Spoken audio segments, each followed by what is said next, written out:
up po muli mga kaguro, kaibigan at kaempleyado. Ako po ang inyong lingkod, si Atty. Resty Toballes Adarayan.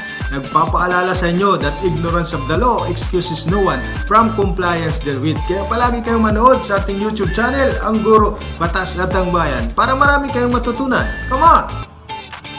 Mga kaibigan, isang araw nag-uusap si Lito at ang kanyang ina.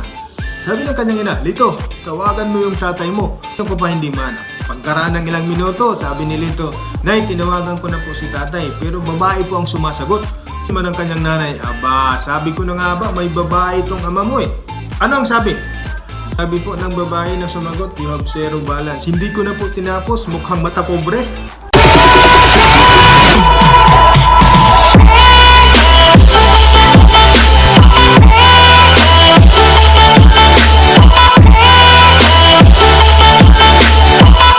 Kaibigan, pag-usapan natin yung duration of penalty under the revised penal code of the Philippines. Handa na ba kayo? Come on!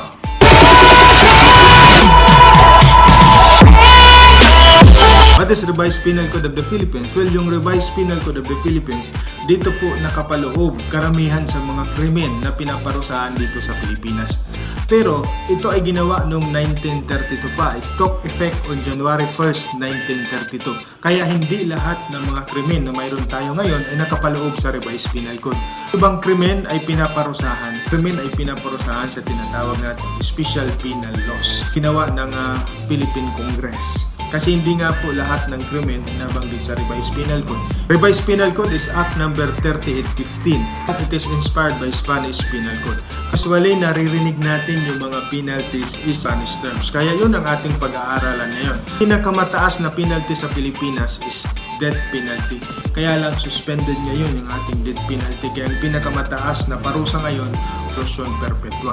The duration of penalties is based on Article 27 of the Revised Penal Code. We have reclusion perpetua, which shall be 20 years and 1 day to 40 years. So bakit mayroon pang 1 day? This is exactly to determine the duration of penalty from one up to the other.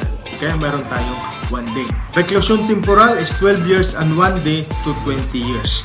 Presyon mayor shall be 6 years and 1 day to 12 years. Presyon correctional, suspension, desterro shall be 6 months and 1 day to 6 years. Aresto mayor 1 month and 1 day to 6 months. Aresto minor 1 day to 30 days. So yun po yung ating duration of penalties. Pag-aralan naman natin yung pagkakaiba ng life imprisonment at reclusion perpetua. Akala natin na yung life imprisonment habang buhay na pagkakabilanggo at reclusion perpetua ay isa lamang. Hindi po, sila po ay magkaiba. Life imprisonment is a violation of special penal laws, while reclusion perpetua is a violation of the crime in the revised penal code. Life imprisonment has no fixed duration. So wala po siyang fixed duration yung life imprisonment.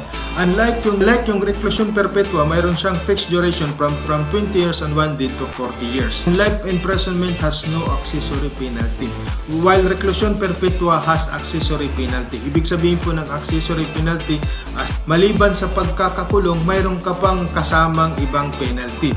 Halimbawa sa reclusion perpetua, kasama ang civil interdiction and perpetual absolute disqualification. Doon po sa life imprisonment, wala pong accessory penalty. Yun lamang po mga kaguro, kaibigan, kaempleyado, mabuhay po kayo.